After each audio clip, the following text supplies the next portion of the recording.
Hello! Here we are for the big one, episode number 200 of the Board Game Barrage podcast. And for this one, everyone's in town. We've got Neelan, the orange tank. Hello! Kellen, the red tank. Catchphrase. And of course, the one you all want, Christina, the blue tank. Hello. That's right. We've got the full complement of tanks. We are all here for the big 200th episode of the Board Game Barrage podcast. The slogan. No, I'm not. Hit him with the slogan. For the all right, for the 200th. Episode. A board. I don't even know it. Oh, wow. A podcast. A podcast about board games. About board games. The latest hotness. And how to have fun with friends, even when you're losing. That is, I'll do that once per 100 episodes. So on today's episode, in addition to our usual talking about the games we've been playing, we are going to be playing clips from all of you. We put a call out a couple of episodes ago for our 200th episode. If you had any favorite moments, any favorite bits of the show that you liked, we encourage you to call in and leave them for us in voicemails. And you did. We got tons and tons of messages. We unfortunately aren't going to be able to play all of them, but we have picked out a couple of them, and we are going to be playing them on this show. Very excited about that. The rest of the tanks have not listened to all these clips, so they are going to be hearing them with all of you for the first time. So that's exciting. Much excitement from us. Where's the excitement? I'm coming in guns blazing, and you're like bringing me down here. Well, no, but earlier I was thinking about a catchphrase. You know, like wouldn't it be grand if I had come up with one in 200 episodes? Oh, for when you're introduced? Yeah, exactly. Oh, like, wait, what's Neelan's catchphrase again? Hello! And then Christina's is? Oh, what? What's Hello. When was It seems like the catchphrase is easy to mimic here, Kellen. That's not what I meant. All right. Well, He wants to be a Pokemon. You know, it's like... Kellen! Yeah. No, it's like... Exactly. When you hold up like a peace sign, you know, like everybody knows, oh, when Kellen comes out, that, you know, people laugh or... Right. How do people know when I'm around? I don't know. You say like sports or math trade. That's true. Oh, yeah, those are my catchphrases, sports, math trades. All right. So before we get into the fun and games, we'll talk about the games we've been playing. Christina's going to start us off with Llamaland. All right. Well, we're going to talk about Llamaland. Oh my gosh. Does anybody else have trouble with this? I see the words Llamaland and I want to say, I think it's because the double L, it makes me think of a Y. So I want to say Llamayand. Every time I want to say Llamayand. It just confuses my brain. Anyways, Llamaland by Phil Walker Harding. Our friend from Barron Park, as you all might remember. We played Llamaland. Llamaland is a tile-laying polyomino game. In Llamaland, everybody starts with their own little square, and every square is slightly different. So you randomly are assigned a board that's a little square. And then you have a choice when you draw your polyomino to either extend your board or to build on top of your board. If you extend your board, then you get to reserve an end condition, a win condition, an objective to get points for a specific thing. And so there are things like you can specialize in a certain type of llamas. You can go broad and have a collection of different llamas. So you might need one of each type. You might need 4 of one type. There are a lot of different objectives. Those are just a couple of examples. One is completely different. You just need to have 5 coins. So a lot of different options, which would make every game different. So that's the extend option, extend and reserve. And there are 3 or 4 slots to reserve. So you can still share that objective with somebody, but you'll just get less points for obtaining that objective. The other option, when you pull your polyomino and you get to choose between a few different shapes, is to just place on top. And when you place on top, you're trying to cover up specific icons. And when you cover up icons, you get those resources. So if you cover up a corn and a cacao and a village, then you get 1 corn and 1 cacao and 1 person who lives in the village. And the person has a task or a job. You know, they might be really good at trading corn for cacao, cacao for corn. That was a very popular job in our villages. So you are essentially building out your farm and you're collecting llamas. You're making sure that you can keep placing tiles on top of each other because you can only place tiles on top of a flat surface. So as you're building on top, all these tiles are different shapes. You're going to end up having holes. If you have holes, you're kind of out of luck. And that was my big takeaway from this game, is that I don't know how to do puzzles, I guess. Kellen and I were hilariously bad at this game. What did you guys think of Llamaland? I liked it. It's interesting, the whole, when it comes to like tableau builders or like games where you building out your own personal space. It's interesting that, there's the choice of building it out or building it sort of up, sort of like building it out or harvesting, and the two different actions, those are your two main options, and they're both sort of activate much different aspects of the game. There's like two clearly different choices you make, but they synergize in this map you're building. So I like that. That was interesting. And, going after the different tasks is fun. And even sort of the way that you sort of bid on the task. Like if you really want to be the person to get that 4 Coco Llama win condition. Choco Llama. Choco Llama, Coco Llama, Choco Llama, and you really think you want to do it or you really want to focus on it, it behooves you to jump out early and grab that because you'll score more points as a game end condition than someone who tags that task later than you. So I like that too, like that timing aspect. And so I enjoyed it. I look forward to playing it again. My one concern is that for whatever reason, it feels sort of constrictive in a way that I worry about how replayable it'll be. Like there's plenty of replayability in terms of the goals you're going to go for and the different villagers that come out and different passive power. So there's a lot of variability there, but I just feel like, the game is very quick. You go around the table 6 or 7 times. So you're not really building your farm out too much. It doesn't become this really sprawling thing because you just run out of time. And so there's a fun part to that constrictiveness. There's like every choice matters, every decision matters. But I just wondered, I felt a little hemmed in. I felt a little like, okay, there's not really much space to like play around in. Which is weird because I generally like games where all decisions are tight, but this felt like a little artificially tight. I don't know if that'll bear out upon more plays, but I just wasn't super excited about further plays that would play out much differently, but who knows? You also did the classic Mark tactic of doing everything all at once. Like literally I'm sitting there struggling to do anything and Mark already has like an entire engine built. He has like the right farmer villagers working together. He has all of the objectives that I wanted and he like has the perfect puzzle. And I'm just like, how? Like even a family weight game, Mark just knows exactly what to do.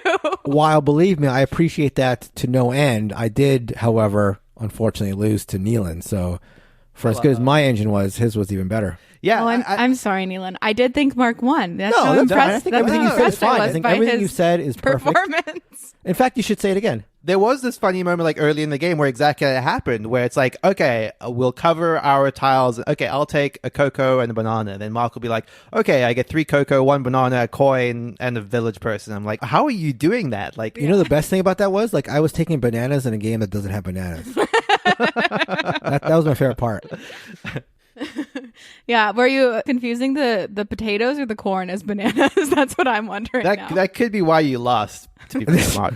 That constraint you described, Mark, is one of the things I kind of liked about it, where it did feel like, I mean, punishing is not the right word, it's a very light game, but it didn't feel like you could just place a thing anywhere and get stuff. There were clearly better ways to play this in order to get more resources and to maximize kind of the timing of the puzzle, because like you said, you only really placed 10 tiles and thereabouts, and that's the whole game. You can kind of see, for me, like the lineage from Baron Park, because it's the same mechanic of like covering icons to get things, but in that game, you're kind of just building outwards and covering stuff and getting tiles all the time. This feels like you just have to be a little bit more calculated, and the way that you end up with like a taller structure, like a triple stacked landscape, I thought was just really kind of cool visually. Like, I like this enough to like even say that I might prefer it on that first play, to be very fair. To You want to know how I know how much Neelan likes this game? Because at the end of it, he's like, oh, I guess I'll just keep this. Literally, I bought this on Game Nerds. I bring it to teach everybody. And he's like, yeah, I'm just going to keep this one. I thought it was a review copy. But anyway, I thought this was cool. Like, my gut reaction after one play is I think it actually refines Baron Park in a way that is still very, very light, very accessible. Baron Park is my go-to light, accessible polyomino game. And Llamaland feels like a little step up for me in a way that I kind of dug. I think that is a good point, and I think I approached it too much as a family weight. Like, oh, this will be easy. Like, I don't really have to pay attention. I'll just place this. And then I literally got to a point where I was like, oh, there are consequences to these bad decisions. And I couldn't go I couldn't place anything. So I just want to play again because I want to fix my mistakes, The only two things I will say about Llamaland. See? It's hard. Llamaland is... Kellen. What, first? Now you're mocking Llamaland. First is confirming what Christina said, which is that, like, these objectives are not easy. In a family weight game, you would assume that you'll probably get most of them by the end of the game. And I believe Christina and I both got 0 to 1. Literally 0. Well, I kind of tried to say 0 to 1. No, we both got 0. Maybe make it sound like 0 to 1. Kellen's catchphrase is he insults people and then lies about his win. All right. My catchphrase is that I set the record straight. And the second thing that I found pleasant but annoying is that every time you exchange for cacao for a choco llama or any of the types of llamas, you get an amazing little llama meeple that you have to put on your board, but then you're like, oh, I don't want to put this on my board because now it covers up a spot and now I can't put things on top of it. So for whatever reason, Phil Walker Harding doesn't think that you can put tiles on top of llamas. And I did not like that. It's like literally you're excited, you get the points, you get the llama, and you're like, I don't want to put this on my board. And that is Llamaland. I can say it now. I think I just have to not be looking at the title. Kellen. I wasn't making fun of you, Llamaland. Catchphrase. Neelan, what do you got? So, I have played for the first time now Mansions of Madness 2nd Edition. I think of all of us... what computer did you play it on? I played it on my iPad. I think I'm the last one of us to have gotten around to this because I believe you've all played it at various points in the past. We all played it around the Halloween. Is that when you played it? Oh, I guess so. Yeah, I guess that would have been around about Halloween, actually, when I played it for the first time. It is a game that I kind of knew I was going to like at least a little bit based on Mark's description. Not based on Kellen's description, by the way. Yes, and based on Kellen not liking it, I knew for sure I was going to like it. So if you don't know what this is like a cooperative game where you are a team of investigators in sort of like a 50s Lovecraftian theme, exploring a mansion or a house or an environment, depending on the scenario you're playing. You roam around the house, investigating things, picking up items, trying to uncover the mystery. At the start of each scenario, you don't actually know what your objective is. You're exploring, trying to figure that out, fighting monsters along the way until you either win or lose. And the key to all of this is that the game is driven by an app in the 2nd edition. So in the 1st edition, this would have been a game master who knew the scenario and was sort of, managing the game for everyone. But in the 2nd edition, they have replaced this with an app that handles all of the location descriptions. If you're investigating an object in the world, it will tell you what it is. There'll be voiceover a lot of the time. Will tell you what items to pick up, which monsters to spawn, how the monsters move, and all of that in a way that it sometimes feels a little bit like assertive, like you're doing like an attack on something and the app is going to tell you, oh, you're going to come in and you'll do a roundhouse kick to this thing's face in a way that was like a little bit like surprising because it kind of just felt like it was dictating a lot of the storytelling in some cases where it didn't need to for like simple gameplay maneuvers. But I kind of mostly dug this. I love the idea of just not exactly knowing what your objective is and sort of having to like loosely explore in order to figure that out communally. And now having played 2 games of this, we had the introductory scenario where we won fairly easily and the second scenario where we lost on the first attempt, which I'm already on board. I've mentioned this about cooperative games. I don't want to feel like they're a breeze the whole time. So now we go into that second scenario on a repeat play and we have a better idea of what we're going to want to do, which is both good and bad because these are pretty long games. I think this may have been something that Mark said when he spoke about it previously. I didn't realize the scenarios are quite as long as they are. They're like in the vicinity of maybe, 3+ hours to get through any of the decent ones. And that's okay if everyone's prepared for it, but I think I was not expecting them all to be of that length. That said, though, I dig this. I get where Kellen's aversion to it is. It's definitely theme and story forward. Like, there's not I'm not much... even sure that's yes, but what about the fact that you spend the first 30 minutes rebuilding everything that you see on the iPad in front of you, and then every couple turns having to find, like, literally the entire board is recreated in the iPad. Yeah. So you can either look at the board or you can look at the iPad, and then you spend actual time, literal amounts of how much of that 3 hours is building what you see on the iPad. I think hunting for the tiles, definitely, I will acknowledge, not great. I don't think you spend that much time building the map in the grand scheme of the game. I do think, and this is kind of the things I was acknowledging with the attacks, there is a level of obnoxiousness to, like, I want to attack this monster. Click the monster in the app. Read the description. Tell you what test you're doing. Roll the dice. It's like, okay, that's not a good, clean attack system. That's just... app tell me to do things and then I have to just, you know what I mean? Like, I agree with some of that. Like, I think you could have probably halved the length of some games if there was a little bit more willingness just to say, like, okay, let's make this board game first, app telling us a story second. But I do think that is the strength of the game as well. So I don't know where you would make those cuts in order to streamline it. It's funny, I don't remember my games of it being quite that long. I remember them being maybe closer to the 2-hour mark. So 3+ seems quite long. Although there is like a fiddliness with the rules that I could see, especially on your first time play, like spending time clarifying like if this was allowed or what you can do here and that kind of stuff. I don't know if that was your experience with it. One question I would have is, you said you played this twice now? Yeah. Did you have any really big moments, like any really big, cool moments? Certainly, like in the first, I don't want to go into spoilers about the scenario, but there was one moment in like the first scenario where like as it's unfolding and it's making like modifications to the map, I thought that was like a cool sequence. I don't know if I can think of exactly like anything you might be referring to though. Did you have any moment where like one of your players you're playing with like went insane and became an adversary? Yes, that did happen. So we were aware that they had gone bad before they could accomplish anything like super horrific. So it didn't like end up being like a big moment in that specific game, but it was a cool realization of just like, oh, you know, what does insanity mean? And in the context of the game, realizing, oh, I now have this secret objective. Like that was definitely cool to realize. One of my biggest board game moments ever was playing Mansions of Madness, where somebody had gone insane, and I think their card said like what they had to do is they had to play it straight or something like that, but then end up killing another character. Mm-hmm. And so she played along, like, because there are times when you go insane and nothing happens. It says like, oh, proceed as normal or you're fine. And so we thought that's what she had because she was just helping. She was legitimately helping all the stuff. And it was like a game where it had been super trying. And we're at the very, very end. We had to like escape. And again, I won't go into spoilers. But we had to make this final escape. And we're at the very end and we're about to go. We were about to cheer because the next person to take their turn would have won us the game. And she's like, but I stabbed you, I'm sorry.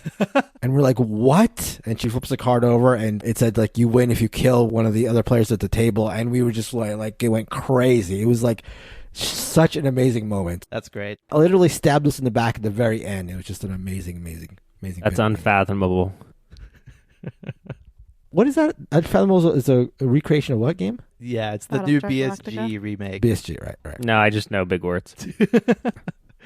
Have the rest of you played Cthulhu Death May Die? No. Yes. No. I don't know if I ever heard your take on it versus Mansions of Madness. Substantially better. Yeah, okay. I would agree with that. Okay, that's interesting. It sort of cuts out a lot of the fluff and the rule stuff and it's much quicker. Okay, that sounds cool. More of a game, I think, too, than like a story. There is still the story elements of it, but it's more Lang-y. We should play it. I remember wanting to play Mansions of Madness with Neelan because I thought that he would like it. What? The game you played, though, was with me. Well, but you didn't like it. I want to make sure she knows what she's admitting. We can edit this out. Thinking that Neelan would like it and it would be fun to play with him because look at his gleeful face right now. That's what we would experience if we played Mansions of Madness with him. Nothing but glee. I've got to try Cthulhu Death May Die then. Like, I'm curious to see how this is going to net out with my group because I haven't actually gauged their temperature on it yet, especially as we play it more and more. But I think overall, the first few sessions were like very positive. Like, despite that second loss, it felt like a deserved loss, which is good. That is Mansions of Madness 2nd edition. We all had the chance to play a big game. A big old clash of cultures. Monumental Edition. Monumental Edition. Oh, thank you. By WizKids. So this is a 4X civilization game-esque game that came out when I was first getting into the hobby, and then there was an expansion for it, and then it went out of print. And it was long considered a grail game for many people, or people's favorite games. And so when it came back out in 2021, I knew we had to track down a copy. This is, generally speaking, the type of game we all like to play together, which is big, lots of stuff going on, and fighty. It is probably a bit longer than our preferred wheelhouse, so I will start there with that for Clash of Cultures. But in this game, if you've played, and Neelan might argue with me in our video game references, if you played Age of Empires, this is Age of Empires, but in a board game form. Obviously, it's not in real time, Neelan. Obviously, it's not in real time, but the expansion that's included in the Monumental Edition adds the cultures from the expansion to the base game. So in our game, everyone was a unique culture and got some unique abilities. Everyone has a giant tech tree. Everyone is stationed on a corner of the map. There is water. There are boats. There are archers. There are tech upgrades. There is random events. There is role combat. There is so much stuff going on in this game, so many different actions you can take, so much stuff that you can do. There are barbarians on the board, there are pirates in the ocean. And it is that sort of cascading outward game where at the beginning you can barely keep one city happy and going. And then as it goes out, you're like, wow, now I've got 2 cities. Now I've got 3 cities. Now I'm upgrading, I've got a fortress. So now I can make elephants, which in Neelan's case, Neelan was making elephants. I was making cavalry. You as the which player? Well, we picked cultures that were most befitting to us. We picked Right, representative cultures, right? That's what Mark, we all did. you were Egyptian. We were obviously. the Egyptian, obviously. Neelan. I was India. Yep. Christina. I was the Aztecs. And of course, I was the Japanese. Yeah. All our cultural All of that makes heritage. sense. And the Japanese are good at pottery, and their horses, their cavalry, were very good. So I was spawning cavalry like nobody's business on this board. So there is no way we're going to get to all the systems in Clash of Cultures Monumental Edition. There is just no way. So what I'd love to do is just go around and have everyone say like 2 things they really liked and maybe 1 thing they didn't, because it is a monstrosity of a board game. Christina? Sure. I'll start with what I didn't like, not because I didn't like the game, but because it's top of mind. So I think that this was really, really close to being something that I love. I think that for me, there were maybe too many things going on. There was so much going on that I started building up my system, and then it just kind of like started stalling out. And I was like, well, there are other things that I can do. Like I focus too much, but if I go too much broader, then I'm not going to be able to accomplish anything. Maybe this is just a me problem, but it did just feel like it could have been more streamlined, and then I could have loved it. That obviously affected the length as well. And Kellen mentioned this, but it was just super, super long. It was hours and hours and hours and hours.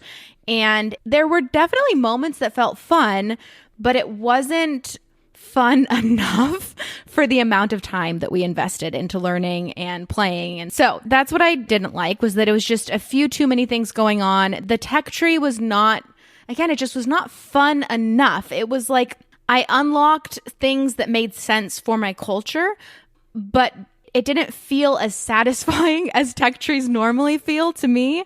So all I'm saying is negative things. What did I like about this game? I liked the battle system, and I liked there were some enemies, like common enemies. There were pirates, there were barbarians, and I liked having that as well because, and this is kind of, I liked it and I didn't like it because there was also less interaction between all 4 of us than I normally like there to be. The map made it so that I was fighting a ton with the neutral enemies and also with Kellen. Kellen and I just destroyed each other's cultures. We basically decimated each other's engines to the point that there was no hope of either of us winning. But I had a lot of fun in those battles. So that was probably the best part of the whole game experience for me, was every time there was a battle, it was just quick. It was easy to understand. It was simple and it was tense. Like you really cared. And it was not like completely destructive to lose a battle. So that made it fun too, because you weren't like, it was tense, but you weren't like, oh my gosh, I'm going to completely lose my mind if I lose this battle. So I'm kind of rambling here, but I really did like the interactions with the neutral people that gave you some fun, easy ways to get extra points and level up and things like that. And the battle system. Those were the things I liked. I did like that aspect of, like you said, Christina, where it's not like you have masses and masses and masses of troops and you're throwing them at each other and then you get a loss of them. Like, if you have a battle and it's typically like 3 or 4 units and you throw them against someone else, like, a battle keeps going until one side is eliminated, but you're always left with like 1 or 2 people, which is still a significant force. So you kind of feels like you can use that force and still move it forward into the city. But at the same time, you could easily mount like a defense because you build your own 1 or 2 troops and then you can sort of come back and battles could swing. And that was happening between you and Kellen a lot. Like our game like basically boiled down to 2 main interactions, like you and Kellen fighting each other all the time and Mark and I kind of just happily, peacefully trading with each other for most of the game, which kind of tells the story of kind of how that game really went, although Mark ends up winning by a significant margin. I like to think that peace won. Yes, exactly. The 2 peaceful nations were the most prosperous. I like that. I do agree with you, Christina, and I would even go as far as to say that there's one thing I would cut out of this game that would speed it up a lot and amplify my appreciation of it, and that's the event system entirely. I found the events just kind of annoyingly swingy at times. We had times where, like in my case at least, I had my very meticulously laid out plan like set back 2 rounds because pirates appeared off the coast of my city. I was like, well, I knew what I was going to do here, but now these pirates are here. Why'd you build a port, you idiot? Yeah, what was I thinking? Building a port. Just inviting them in. Yeah. And that was just really frustrating. And like, it's added to the time. You know, you're triggering events like maybe every few turns or so for every player. And those events are a thing that happens. Barbarians that will move and appear. And I don't know what you replace that with to get the barbarians still to show up and do stuff, because that was cool. But it just felt like it was adding time and frustration to my experience. Event variant. If you find the random nature of events too much, there are 2 different variants that can be used. No events and optional events. Okay, well, there we go. Some of the events are good, for what it's worth. Yeah, that is true. It's sort of weird, though, because some events seem to be, good for everybody or bad for everybody. And then some were just good for the player who drew the card. Yeah. And then some, like, as Neelan was saying, like, even though they weren't necessarily targeting the player who drew the card, only affected one player. And that sort of goes to one slight issue I had with the game, which is the card draw. There are different kinds of cards. There are the event cards. There are the action cards that you get 1 per round, and you can acquire some in different ways. And there are objective cards that you get in the same way. You get 1 per round, and you can do stuff to get more of them. The action cards allow you to use the cards to either bolster an action or in lieu of an action to do something that's sort of like game breaking. And the objective cards are, as they sort of describe, mini objectives you have to score points. They are random, obviously, because you're just drawing them off the deck. And I felt like sometimes I drew into something that I was just happened to be excelling in already, or sometimes I drew cards that weren't beneficial to me at all. And, it's hard to figure out how to fix that. But for a game that takes so long, and that would be my chief complaint, what Christina said, my chief complaint is just the game is just super, super long.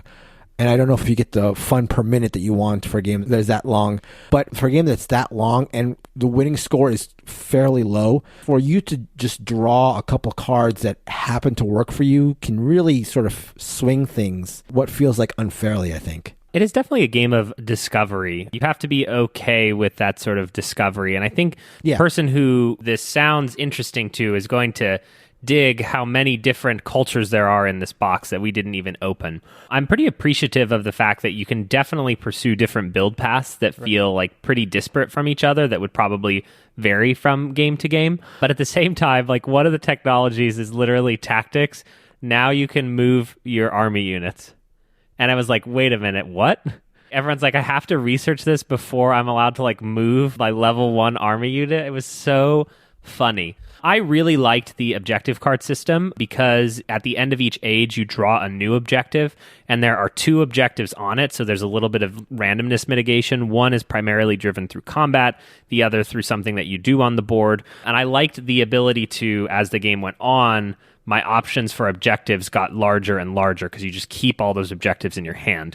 Though what it did do, it annoyed me at the end because Nealon had some special power where he drew multiple objective cards and just picked one that he'd already fulfilled, basically. It was like a Takanoko, like, ah ha ha ha ha, I've completed an objective, which annoyed me for whatever reason to no end. I think that there is a mild problem with the structure of this where you're going to just have to like learn it, which is that like you get 3 rounds per age, and in that round you get 3 actions. And one of those actions is move, and when you move, you can move up to 3 units. And that's a little tech tree on its own there as we cascade downward, where if you want to move the same unit, you're going to have to move 3 times, which will be 1 full round, but you can still move 2 other units. And so some of the little finickiness around the movement and was that my first action or was that my second and third group moving from the first action got a little odd to me.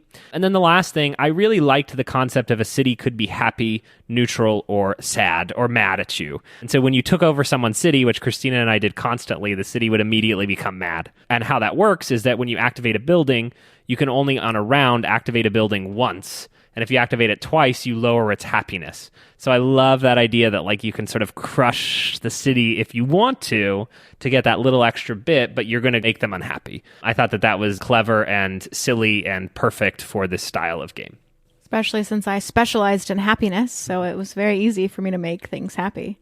I thought you specialized in warfare. You were capturing all of our people. Warfare and happiness. You killed my leader. You killed Emperor. The most natural pairing, people. Christina. So ultimately, net at the end of the day for me, this is a big box. It is a big box. Yeah. It is a heavy box. There are over 350 miniatures. You know how I know that? Because it's on the back of the box. They were very proud that there are 350 miniatures. I was actually hoping that Nealon would fall in love with it so that I could leave it with him, unlike Llamaland. And that he would say, Kellen, it's my birthday. We must play Clash of Cultures Monumental Edition. And I would say, oh, Nealon, you know I don't like that, but I'll do it for you. I do think I did enjoy this the most, despite my negativity earlier. I think I do have the love for, like, Civilization, the video game, Age of Empires. Those touch points are what's represented here. And as much as I rave about Civilization games, I've not really played that many big box ones besides Through the Ages, which doesn't really fit the 4X mold at all. But this did make me want to try out stuff like Sid Meier's Civilization or even like the 80s Civilization and sort of try to get a feel for like where this derived from and what each of those games does well. It's such a big all-day experience, though, and the thing I said like at the time is like you only really have room in your life for one of those. Like for some people it's going to be Twilight Imperium. That's going to be the game that they break out on their birthday, as like Kellen suggested. And for me, like I've kind of put all my eggs in Eclipse as being that game for me. Like we haven't had that big game day yet with it, but I just don't think it makes sense for me to own that and this. Yeah, I mean, for what it's worth, I think it's a really good game, like 85% of the way there. It's just the length, these little bits that are just pulling it down. And again, I think the overwhelming issue, like the number one issue is just the length. It's just too long. Yeah. But again, it's hard to achieve everything it's trying to achieve in a shorter time frame. So I get it. I get why it's so long. It's just, I don't know if I'm willing to spend as much time as it requires. One quick thing I wanted to mention, though, is I really enjoy the asymmetry of the different cultures. I know that is a expansion that is part of the Monumental Edition. Is that correct? Yes. But I can't really imagine playing this game without the different cultures, because one thing that I really did enjoy about the game is my culture's specific tech tree. I really loved the way that unlocked things that nobody else sort of had. That did feel unique and fun and like exciting when I was able to do those kind of things. Yeah, I can't imagine playing it with like everybody playing vanilla sort of. We did a lot of research on how to play this as first-time players, and the one thing that those cultures do give you is a little bit of a guidepost in the sea of chaos, which is the thousands of techs that you could upgrade. Because when you upgrade one of your main techs, if it corresponds to one on the culture, you also get that culture-specific ability. And so I think we all kind of went down a half step towards a functioning build path as a result of having our specific culture. I think that is going to do it for our talk of Clash of Cultures Monumental Edition. Before we get into the clips, a big announcement. We are going to be, as you know, at PAX Unplugged, but we are going to be sharing the stage at 4:30 on Saturday with none other than the gang at Shut Up and Sit Down. So if you want to watch us and Shut Up and Sit Down. PAX Unplugged, Saturday, 4:30. The details are yet to be worked out, but I'm sure they'll be easy to find. But yeah, that's super, super exciting. We're looking forward to being there. All right, so let's get into the celebration of episode 200. I'll insert sound effects here. I don't even need to insert sound effects. All right, so the first clip comes from Jordan, and here it is. Hey guys, just wanted to say y'all are the best and my favorite podcasters. The work you put into producing constant content is inspiring to me and many others. I wanted to bring up episode 5 and the discussion on Kingmaking. The segment on Rising Sun and Mark's big move against Kellen is what solidified my fandom for the show. Appreciate it. Cheers. Green Tank is number 1. What? What a way to start. Wow. Of course you start. Big moments. Green Tank is number 1. And thanks for listening to the episode. Big episode number 200. Thanks, Jordan, for making it happen. No. All right, here's the clip. So let's jump into another specific example because I feel like this helps illustrate things really well, which side you're on, so to speak. So we were playing a game of Rising Sun that I won. Spoiler alert.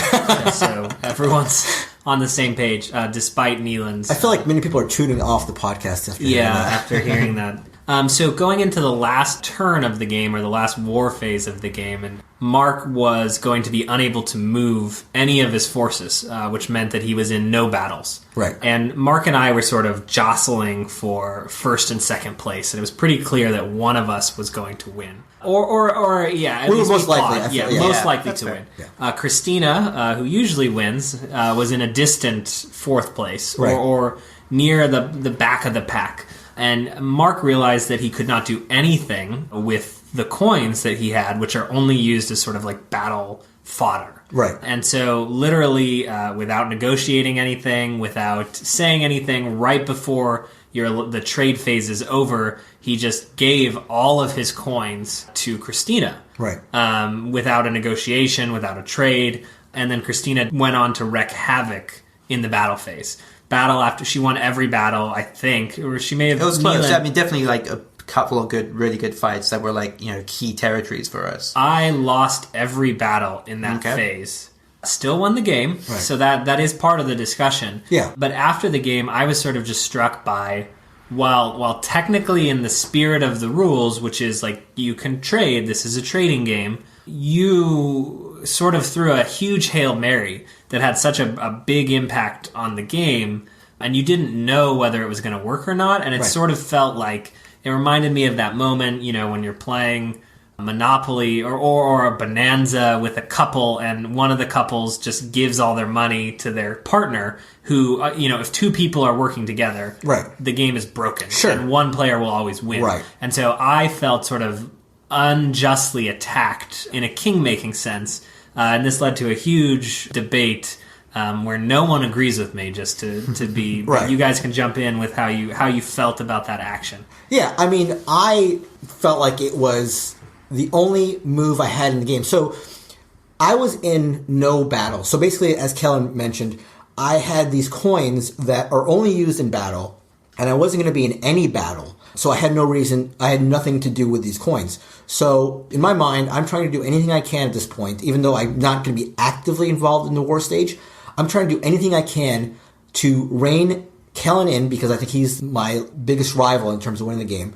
And the only thing I could do, literally the only action I could do, is give my coins to the person who, A, I thought was in probably last place, and B, Christina was playing, I think it's the Fox clan? Right. Yeah. So her clan's asymmetric power is that she can pop up in any battle where she doesn't previously have a figure. So she could literally be in every battle. Right. I think she's easily the most disruptive absolutely, power without a doubt. So I'm thinking, I'm not going to be in any battles.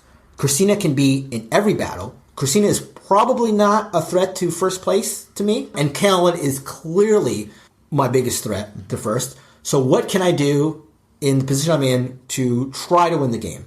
And the only thing I thought I could come up with, and I still think it was the right move, was to give all my coins to Christina. And look, Kellen didn't win a battle. Did something. Yeah, my plan worked in that respect. So I started complaining, like I always do, before the game ended because I wanted to make sure that it was clear that my argument had nothing to do with winning or losing. But let's say Christina had won that game. Right. What would be your takeaway from that game of Rising Sun? Because my takeaway would be if one player gives all of their coins to another player, of course they're going to win. Without any trade, without any obligation to help or hurt you just gave them all your resources, that player will win the game, and the game is broken. So your question to me is, what would I have thought if Christina had won the game? Correct. Okay, well, so if she had won the game, and I think the points at the end bear this out, because it was you in first, and I was not so far behind you, I don't think, and Christina was 1 point behind me, and then Neelan was farther back. So I presume in that case, Christina would have won a close game. So it wasn't like I was giving her resources and she was going to run away with it. And this is really important. Like, if I felt like giving my coins to Christina would guarantee her the victory, there is no chance I would have done it. I wanted to win that game. I was not. One of the funniest things about this for me was that we actually had this entire discussion off the air. Okay, literally for an hour, probably for longer than the episode. Uh-huh. And we had sort of settled it as a friend group. And then it was like, hey, wait a minute. No, this will be a good episode. And I'm like, are we really going to do this? Like, because I had sort of like come around a little bit. And then I had to like dig back in and find that inner self. And where I've netted out now is that Mark was entirely wrong. Excuse me? What's funny is you couldn't win. I so specifically remember like that conversation because like I'm packing up the game of this massive like game of Rising Sun that we played for the first time. I remember where I'm sitting. I can remember the components. Kellen standing on the other side of the table, and it's just like this endless debate about whether what Mark did was like morally correct or not, and it was perfect. And Christina was there and has never commented publicly. Yeah, that's true. She's not on the record. Oh, yeah. You got all the money. I did get all the money. Yeah, Mark was obviously right. There you go. All right. So while we're talking about Kellen and his weird takes, the next clip comes from Zeth talking about none other than our favorite red tank, Kellen. So Zeth, take it away. Hey guys, this is Zeth calling from Canada. I just want to say I love the podcast. I think the dynamic between all you tanks is just a step above most other things I listen to. I love that you can balance the hilarious trash talk with actually really good descriptions of the games that you've been playing. One particular moment was this clip where Kellen is talking about Food Chain Magnate, which is almost as iconic as a certain duo you may have heard of. If you have a house that really wants pizza, there's 2 pizzas there, and you're like, oh, Neelan's got pizza, and it's closer. But you know what I could do? I could make them want an iconic duo, 2 pieces of pizza and a lemonade. Iconic. And now that family wants 2 pizzas and a lemonade, you know Neelan's dumbass. He doesn't make no lemonade. He's an idiot. He's all in on pizza. If you're making pizza, how could you miss the iconic duo of pizza and lemonade, Neelan? 2 pieces of pizza, 1 lemonade. Yeah. Iconic duo. That's Americana right there. And so you seed that into them. You say, people, read my billboard. Pizza and lemonade, they go together. And then Neelan, he's got nothing. And then the next turn, what do you have? They have to move all the way across the board, but you've got everything they want. And they're willing to pay $20 per thing. They are. You have the luxury manager. Right. Neelan's peddling in cheap shit. He's gotten the pricing managers in his company making the price of his pizza go down, but he didn't expect my strategy. He needed a lemonade boy. Where's the lemonade boy? A luxury manager to upgrade those prices. No, actually, how the game ended up is I got last by a huge... All this bravado, pizza and lemonade boy didn't do very well. I did very poorly. I believe I had hundreds of dollars less than both Christina and Neelan. Christina, the blue tank, ended up beating us. Cleaned up. Yes, by being in charge of pizza production. All I will say is I was helped a lot, Mark, by your laughter, so thank you. The funniest part was when Kellen reveals that he was in last place after his iconic duo. I love him saying that Neelan is peddling cheap. Yes. Oh, God, that's a great one. All right, let's keep the Kellen hits rolling with Donnie. Greetings from Atlanta, Georgia. First off, congratulations on 200 episodes. I got to say that the thing I love the most is that you guys do timestamps on your podcast. That is so appreciated. Whoever does that, I appreciate your hard work for that. Second of all, my favorite moment will probably be episode number 132, where you guys teamed up against Monique from Before You Play to talk about how much you hated heavier games. As a fan of heavy games, Vita Lacerda games myself, I was on her side. But I think it was Kellen who said that each move in a Lacerda game, you have to solve a Sudoku puzzle. Now I can't unhear that. Every time I play Lacerda games, I'm thinking of Kellen saying, you have to solve this Sudoku puzzle just to do one action. Anyway, congratulations again, you guys. Keep up the great work, and look forward to hearing the 200th episode. All right. First of all, I've got to say, somebody is thanking Neelan. Somebody appreciates Neelan. That's something to note. Uh-huh. Second of all, I don't remember us attacking Monique. As another heavy game fan, I can't believe I would ever attack the heavy games, especially against Monique. Yeah, I was going to say, it's not that I don't like heavy games. It's that I don't like Lacerda games all that much. Right. What was this kid's name? Donnie. Donnie.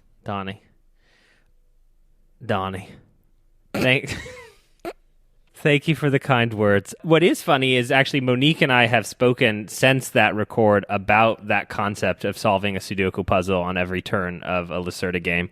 And it does come up in how we sort of talk about board games occasionally since then, where it's like, can you do the thing on the board? Or are you just like solving a puzzle before you're even allowed to like pass go and collect your $200? And I do think in that episode, I kept trying to pin it on her and sort of say, defend yourself, like over and over again, which makes for funnier episodes. But obviously, I don't just like party games. Obviously. Speaking of that clip, here it is now. So I've played one Lacerda game, one Mr. Lacerda game, and that was Escape Plan. And in describing Dead Reckoning last week, I described it as pretty complicated with a lot of systems that all connected together.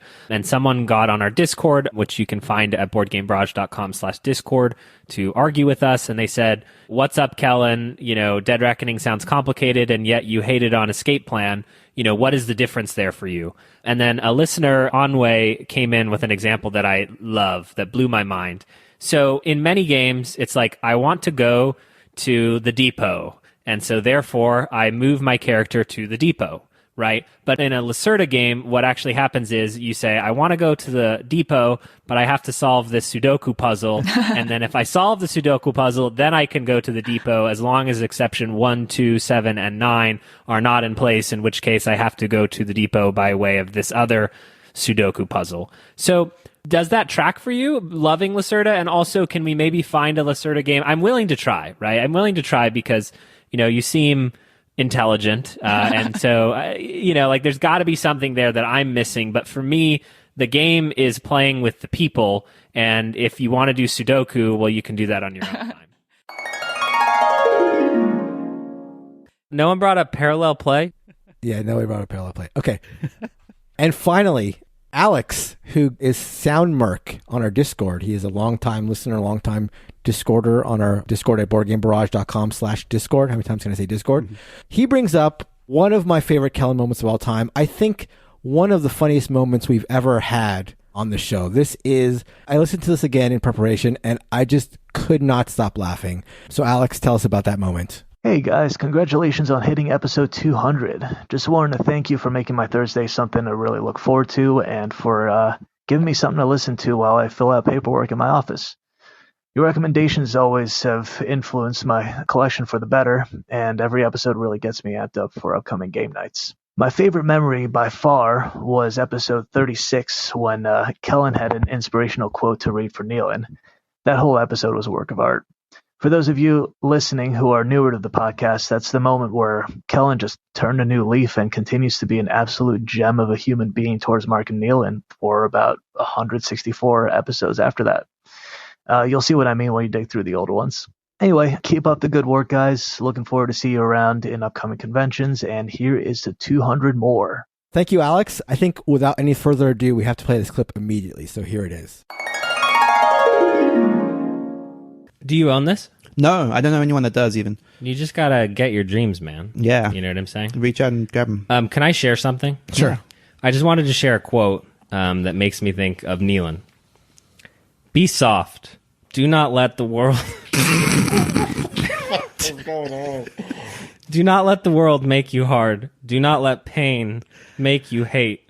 Do not let bitterness steal your sweetness. Take pride that even though the rest of the world may disagree, you still believe it to be a beautiful place. I am touched When and I think moved. of Neelan, I think of this quote from Kurt Vonnegut. That's beautiful. That was our weekly literature corner. Thank you, Kellen, for that, as usual. Thank you, Neelan, for making me feel that way. You're welcome.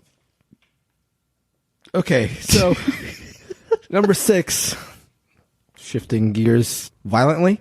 I'm going to go with another Lacerda game. Oh, man. I love how strange this was in the moment of just like not knowing where you were going with it is always my favorite, like, Kellenism. What was the backstory with this, Kellen? Well, I actually received some feedback from a close friend that they're like, Kellen, like, I like you, but you're being an to them. And then I had this thought. I was like, well, I could just do the opposite of that. Like, I remember specifically in the shower, like, I will just only say nice things to them. And, like, I remember feeling very uncomfortable as it kept going because it'd be like, oh, that's a good point. And, like, I didn't mean it, but I just kept saying it. And so the poem made it easier because I didn't have to, like, come up with a positive affirmation. Like, I had it from Mr. Vonnegut. Well, as nice as Kellen is, as much as we all love him, there were a couple dissenting opinions. Oh, no. These come from, and I'll play them back to back, from two, this might be a bad sign, two longtime listeners. Kevin, who is, I was the first Clund on our Discord, another longtime listener, and Camden, who is second of the new, another longtime listener of the show. So I'll play these back to back. This is Kevin and then Camden, talking about a specific episode that they enjoy more than any other. Oh. Hey, Tanks. I was the first Clund here. Not sure what I'm supposed to do. I didn't actually read anything. I just clicked the link. Anyway, congrats on the 200th episode. You know, there's lots of great podcast memories. I just really want to congratulate you on the community that has sprung up around the podcast. I've said it many times, and it's still true. The Board Game Barrage Discord is the best place on the internet. So keep doing your thing. Oh, and 139. You were in my house, sir. He was in my house. Hello, Tanks. This is Camden, second of the new from the Discord. Just wanted to congratulate you on 200 episodes. So far, I've only listened to episode 139, but I was very impressed by everything that the three hosts had to say, and just wanted to congratulate Christina, Mark, and Neelan on 200 episodes. I'm looking forward to listening to the rest of the catalog, both before and after episode 139. And that's a lot of perseverance, you guys. Keep it up. Hello, everyone, and welcome to episode number 139 of the Board Game Barrage podcast. I am your regular host, Neelan. I am joined by my two most loyal and regular hosts, the Green Tank Mark and the Blue Tank Christina. This is the best orientation. This is it. Yeah. This is what we all wanted, and we got it. This is also the energy we were looking for That's in right. a host for a BG Bob. Exactly, yeah, because A couple things. Clund, you were in my house. Now you're dead to me. There will never be any more clunding happening. Clunding here, clunding there, clunding everywhere. Never again, sir, first of all. And second of all you keep saying 139, and you know who the two biggest in the room are? Mark and Neelan. Because these two have been on other episodes by themselves, and no one gives a flying about those episodes. The only one they care about is when she's there. It makes sense to me. 139. There's secret sauce there, you idiots. Specifically, the idiots I'm referring to, Neelan and Mark. Okay, stop giving us 1.39 geek gold on every blog post. Stop commenting on every YouTube video. 139. Oh my Stop God. sending mail to my house. Just 139 scrawled on a piece of paper. I feel so uncomfortable. Why? You're the magic. Let's move from the hate. Let's move to the love, specifically Neelan love, my favorite kind of love. Aww. The first clip comes from Sahara. Hi, BGB. Sahara, the Peach Tank patron here to say congratulations on reaching episode 200 of the podcast. There are so many memorable moments to mention, but my most recent favorite was the Aw Shucks live draft this past October. Most notably, Neelan and Quinn's first round banning of Concordia, really setting the scene for the absolute chaos that ensued.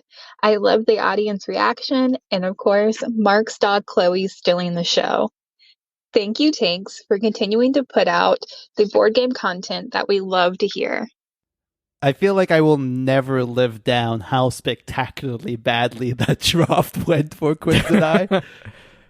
The Concordia ban in the first pick was... I have no regrets. More Neelan love comes from Curtis. So I have two favorite moments from the Board Game Barrage podcast. One sincere one and one funny one. The sincere one is from episode 171. All of it is very wholesome and heartwarming, but if I had to pick a specific moment, it would be when Neelan's talking about his relationship with Kellen. I feel like while everyone has a really great dynamic on the podcast, I don't really see the relationship between Neelan and Kellen as strongly throughout the show. And it just made me feel really nice to know that you guys, have the most offline discussions. And the funny moment that sticks out to me is on episode 99 when...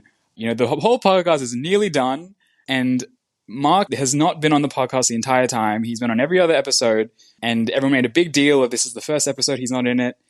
And when we think it's just about to end, 59 minutes in, he busts through the door and is on it for the last little bit. And that just, my jaw dropped, and I was like, this is insane.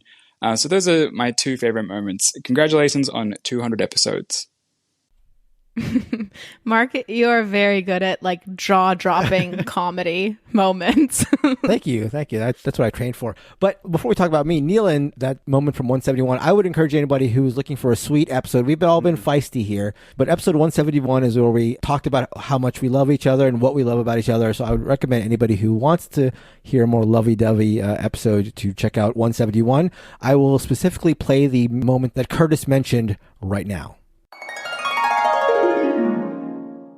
For Kellen, I feel like we have a lot of very specific, offline discussions. I think Kellen is probably the person I sort of talk to the most outside of the context of the podcast, just whether it's about video games. We both work in the industry, whether it's about books or it's about films, politics, anything that's happening in the world.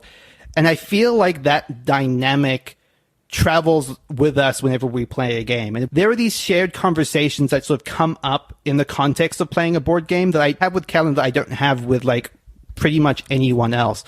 And that could be either talking about or dissecting something in the game to the extent that is maybe even annoying, I suspect, sometimes to people around us when we're talking about an aspect of the design or the way that this intersects with something we saw in the industry or on Twitter. The fabric of how we're able to talk openly and readily with each other and even bring that to the context of a board game is something that I think is just pretty special and unique to you. I just want to vouch for that because this is something that I've witnessed a number of times, unsurprisingly, firsthand. As we're playing a game, especially I notice this, especially when it's the first time playing a game or analyzing a game and trying to figure out what it's all about. The way you guys connect on it and see the ramifications and just talk about what's going on. I've always thought that was amazing. Yeah, there's a level deeper. Yeah, right, exactly. And one of the things that might not be very apparent just if you've just listened to the podcast or seen us argue on Discord is that Kellen and I have a lot more in common than you'd expect. And I think that it comes across in different ways of thinking about things. I don't think we necessarily approach the way we think about things the same as each other, but there's almost a synergy to the way that we connect on a topic in terms of the way that we approach it differently. And I think that works very well for our dynamic and the way that we talk about everything practically. Yeah, like I kind of said it there already, but like, I don't know, like it's of the three of us, and this is just a function of time, like I have the longest relationship with Kellen of any of the four of us, and it's kind of just like, in some ways it is my grounding to the podcast, because I think it's fair to say that no one has more of like a passion or a drive for BGB to be more than it ever could be than Kellen does, and like that is infectious. So talking to him about the podcast offline and like ways to grow it and ways to make it the best thing it can be it's always like a highlight of my day. This is the Neelan section, Neelan. You did the kind thing. I do think and I'm going to use business terms because I'm a businessman, the unique selling point of the podcast is that we actually all love each other. I say that not to disparage any other board game, anything, but like we would not get to 200 if we did not care about each other in the way that like a family does. That is just sort of the fabric of the whole thing. And like, I am grateful that none of the three of you have thrown me out of the podcast by this point, because I think the chance of 139, but really, like, you put up with each other in a way, and with Neelan that's much easier because, you know, it's kindness, and with me it's ruffled feathers, but we all have our own things that we sort of fall short, and then the others sort of make up for that. And I think that is sort of what keeps the podcast going. Agreed. But now it's Mark time. So Curtis mentioned it, but also Saroule had something to say about a specific moment that I made, I'll say. So here's Saroule. Hello! Saroule the Snow Tank. Favorite BGB moment. Mine was at the very end of episode 99, which at the time was the first and only episode without Mark. Or so it seemed. Right as the others were wrapping things up, the green tanks just burst into the room out of nowhere, surprising both the audience and the other tanks. He presumably drove like a madman from Vegas just so he could be there on the nick of time. Great stuff. Big congrats for your 200 episodes. I hope we get a lot more of them. Thank you all for the good times and for the awesome Discord community. I'm really looking forward to see you at Dice Tower West. A bientôt. You thought you could keep me out of the episode. Record when I wasn't there. I drove interstate to get to the show. I think the thing that can't be emphasized is exactly what Saroule said, is that it was as much of a shock for any of us. Like, I kind of heard someone like clinking around in the apartment, and we're just thinking like, what is that? And then you gave me your keys. That was your mistake. And then suddenly the door bursts open. It was great. And so here's the clip. All right. Thank you guys so much for joining us for the 99th episode of the Board Game Barrage podcast. Thank you to Heart Society Music for letting us use their song What's on Your Mind, Kid from their album Wake the Queens. And that'll do it until episode 100. Bye. Bye. Bye. Bye-bye. What the hell? Wait. How long have you been? How did you get? What? He has keys to your house, Neelan? You want to tell us something, you were Neelan? in Las Vegas. This is not your episode. Mark, we've been replaced. The white and red tank prevails. Wait. What are you doing? Did you lie about being in Las Vegas? Thought you could keep me out, but I came back in. Did you? I'm always around. You wanted to be on every episode of this podcast badly that you drove from Las Vegas? Wait, did you Neelan actually? thought he was going to beat me. Neelan thought he was going to have the longest streak, but did not let that happen. Did you actually just rush back from Las Vegas for this? Just to make the end of the episode? That's right. Oh, because it counts. My logging gosh. it. I'm logging it. It's actually official episode. He's actually been here the whole time. Just like Paxton's had a little thing in his ear, and Mark's telling him what to say, like a teleprompter. Wow. Okay. Well, you are still doing the editing on this, so if you guys talked any at all, you win most committed. This is incredible. That's right. Wow. Most committed to the pod. Mark. I went? mean, he drove how many miles is that? No. 400. 400 miles to surprise enter. This is great. My mind is blown. We can't have 5 hosts on one episode. We just did. Oh my god. We basically said on the episode that you were the most sore winner and sore loser of the group. Sore winner? Yeah. What's a sore winner? Perfect. Okay. Very funny, Mark. Yes. Hats off. Kudos to you. Like Classic big Mark moment. Tip of the fedora. Yeah. My lord. But is this foreshadowing? Were you in Vegas here, like getting your new house? Interesting. It had nothing And to you do with didn't it, tell but us yeah, for sure. 100 episodes? I've actually been living in Vegas since that episode. That was my big move in. And finally, we had a bunch of calls for none other than the blue tank. Did you have a bunch of calls? We got a bunch of calls, and we're going to play a bunch of them more. So here are a couple Christina fans. Let's start with Brent. Hi, Tanks. Congratulations on 200 episodes, and thanks to all of you for the fun and informative show. The memory I wanted to share is one of my favorite Christina moments. I love the excitement and zaniness that she brings to the show, and the 13-minute mark of episode 112, where she tells her story of a failed mission and Don't Get Got, is pure gold. I hope you'll all stick around for another 200 episodes. And let's follow that clip up with Kirsten. I think my favorite BGB moment is the epic saga of the big booty ringtone. All right, that is a classic. Longtime listeners will already remember this moment for sure, but here it is. So, I am not a good actress. I tried about as hard, maybe harder than Kellen, on one of my missions, and I just failed so miserably that I ended up screaming at the end of the night at how could you... Anyways, I'll start from the beginning.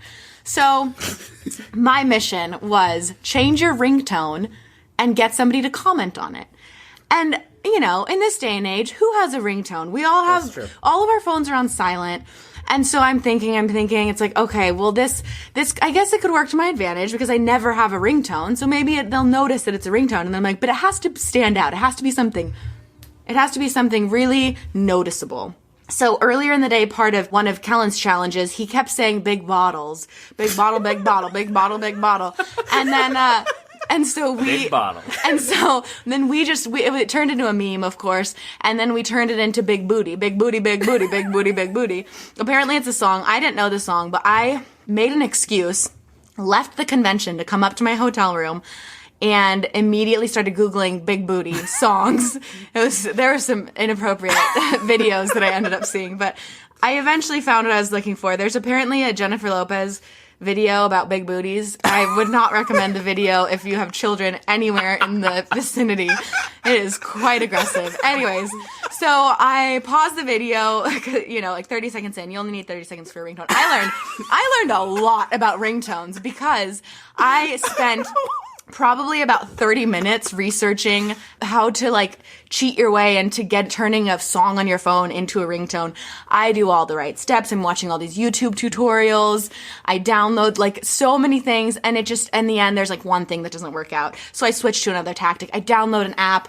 I go through all the steps, all these different tutorials. Again, one glitch at the end. It's like, okay, that's not going to work. I ended up like deleting a bunch of photos on my phone to make room for this. I paid $5 for the app. And then turns out you can just go to the iTunes store and buy a ringtone. Why didn't Google tell me that first? I Googled like 6 different combinations of this question. That never came up. Anyways, so I end up buying for $1.50 Big Booty by Jennifer Lopez and Iggy Azalea or whatever to be my ringtone. And I was so excited. I called my sister. I was like, listen, I need your help. You need to call me exactly when I text you and say, call me. And I tell her the song. She's laughing. And I'm like, you don't understand. It's going to be so loud. The whole convention is going to hear it. And they're going to look and they're going to be like, big booty. Who would have such a filthy ringtone? And everybody would comment on it. And I'm imagining, and they'd be like, what? That's from Kellen's Big Bottle, Big Booty. I just like had this whole thing like played out in my head. It was going to be so perfect. I go down. I'm so nervous. Mark's teaching me a game. I can't even focus. I'm like shaking with nerves. I'm waiting for I had already texted her, waiting for her to call. I have it on full volume. And then, big booty. She got a big booty. That's not even the right tone. I don't know how it goes, but it is loud. It's ringing. I swear, all of these guys, like Mark kind of looked at my phone. He's like, hey, your phone's ringing. And then kept playing, kept like teaching the rules. And Kellen kind of glanced up and looked back down. It was as if it was a normal ringtone. It was as if nothing happened. And so I tried like 6 more times. I was like, okay, call back in 5 more minutes. I like put it near Kellen. I had texted my mom. I'm like, Mom, Nicole's busy. Can you call me a few times? My mom called. She was all happy. Like, did it work? And Kellen was like, can you turn that off? He was so annoyed. And then my last thing, I hid the phone. I was like, Kellen, I can't find my phone anywhere. Can you call it? He calls it, big booty, big booty, big booty, big booty. She got a big booty. Nothing. No reaction. And then that's when I exploded. Like, how could you think I would have this ringtone, a big booty ringtone? Why would that be my ringtone? Anyways, that's going to do it for the podcast. As always, thanks to Heart Society for our... So not only did you spend an hour and a half trying to do this and spend $6.50 and roped 3 innocent people into calling you, but didn't get anybody got. Failed the mission. The whole thing is so golden. It's amazing. Oh my God. Christina, do you remember that? Oh my gosh. Yes, I remember that. That was years of my life, it felt like. You still have it though on the phone, yeah? Still my ringtone, yeah, every time I get a call. That made its way as a gag into a Shut Up and Sit Down video, if I recall correctly. Yeah. I think Tom added it. So, to wrap things up, the very last thing I like about the... Oh, hold on a second. Hello? That's board game culture right there, Christina, that you're influencing. I changed my mind when I said Mark was the most committed. That was definitely the most committed. I would not go to those lengths, to be clear. So thank you to everyone for submitting those clips. Sorry that we didn't get to most of you, but we just had way too many. Thank you to all of you. Thank you to our amazing community. You know, you're a part of it just by listening, by writing in, doing anything you do. But if you want to be, an active member, I think one of the best ways is by joining our Discord at boardgamebarrage.com/Discord. It's just a way to interact, whenever you want to. There are people talking 24 hours a day, seemingly from Western Hemisphere, Eastern Hemisphere, all around the world. People are chatting who share a love of our podcast, which blows my mind, but also of board games. So thank you to all of you, be it on Discord, be it on the Guild, be it just you who just listen to the show. It means so much to us. We can't believe how much it's grown, and we're just so thankful to all of you.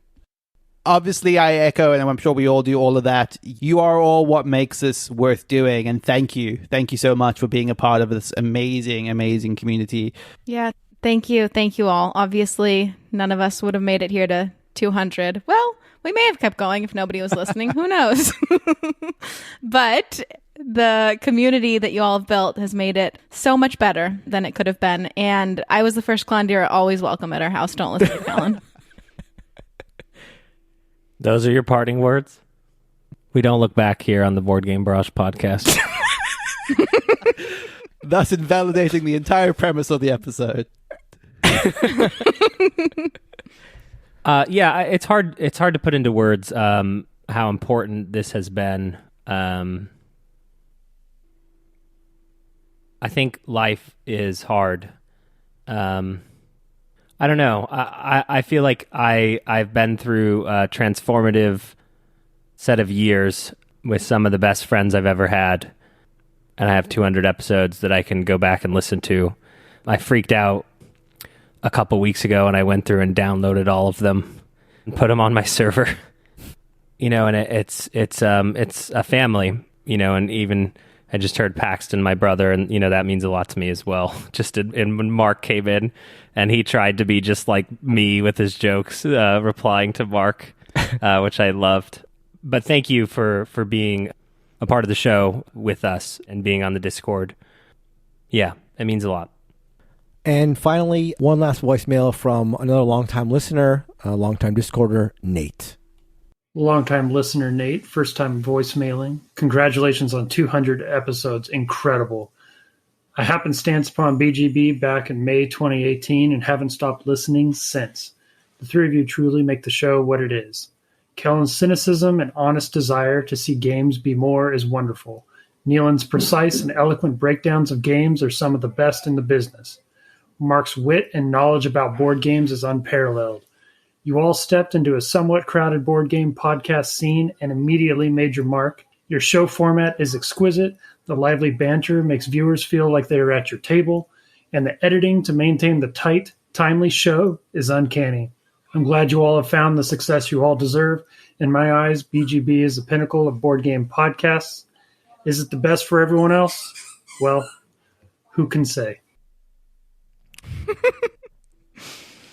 Thank you, Nate. Thank you, everyone. That was great. The dog squeaky toy was nice, was too. the best cherry on top. I would be remiss not to close, but by again saying that if you want to join in on the fun, go to boardgamebarrage.com/discord. You can email us at boardgamebarrage@gmail.com.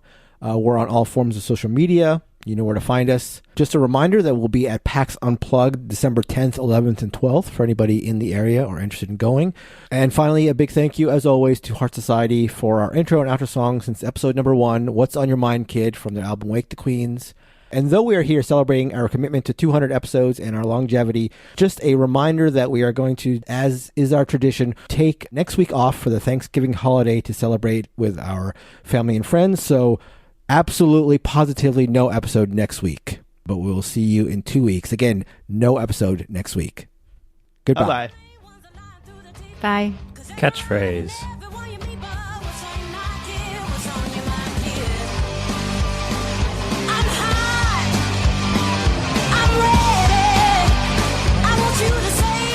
Before we get into the fun and games, we'll talk about the games we've been playing. Christina's going to start us off with Llamaland. What a missed opportunity to say before we get to the fun and games. We'll talk about the fun and games. See, that's why wow. That is what I thought you were going to say. Oh, well. Can that be my catchphrase? What specifically? I don't know. Thought you were going to say insulting people. Yeah. That is sort of your catchphrase. Yeah, that is your catchphrase. All right. Well, we are going to talk about... Yeah. I hope I'm saying it right. Yeah.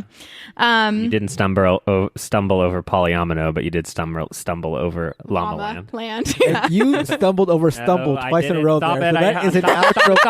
Stop it. I was like, wait, he stumbled over stumble, and then you did it again. It was like beautiful. I love it. I love getting outros early on, and you've granted me that. I appreciate that. Yeah, we can just run through the episode and be super boring. You did it for us.